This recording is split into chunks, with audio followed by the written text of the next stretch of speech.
Hi guys, welcome back to my new series of my first trip. তো আজকে হলো last day আমাদের দীঘাতে। আজকেই আমরা বেরিয়ে পড়বো বাড়ি যাওয়ার জন্য।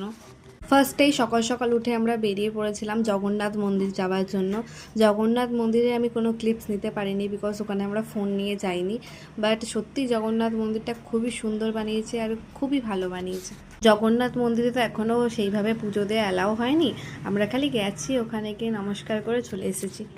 তারপর ওখান থেকে বেরিয়ে টোটো ধরে আমরা চলে গেছিলাম মোহনা গেছিলাম কিছু কাজের জন্য।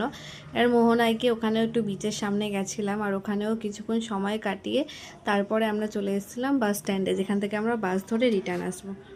বাস স্ট্যান্ডে এসেও আমাদের সাথে একটা ব্লান্ডার হয়ে গেছিলো, ওইটা তোমাদেরকে কী বলবো, বাদ দাও। আমরা ওখান থেকে কিছু খাবার কিনে উঠে পড়েছিলাম বাসে, আর বাস ছেড়ে দিয়েছিল। সুন্দর সুন্দর ভিউ দেখতে দেখতে আমরা চলে এসেছিলাম স্প্ল্যানেড। আর স্প্ল্যানেড থেকে আমরা মেট্রো ধরে চলে এসেছিলাম দক্ষিণেশ্বর। আর দক্ষিণেশ্বর এসে যে যার আলাদা পথে বাড়ি চলে গেছিলাম, বিকজ আমরা সবাই আলাদা জায়গায় থাকি। আমরা দীঘা গেছিলাম 2 দিনের জন্য, তো এখানেই আমাদের ট্রিপ এন্ড হলো। আর ওখানে গিয়ে আমরা খুব মজা করেছি, খুব এনজয় করেছি। আর ওখান থেকে আমরা অনেক মেমোরিজ নিয়ে এসেছি। আশা করি সারা জীবন এই মেমোরিজগুলো আমাদের সাথে থাকবে। তোমাদের যদি আমার ব্লগ ভালো লাগে তাহলে লাইক কমেন্ট করে দেবে, আর আমার চ্যানেলটাকে সাবস্ক্রাইব করে দেবে। Thank you for watching guys.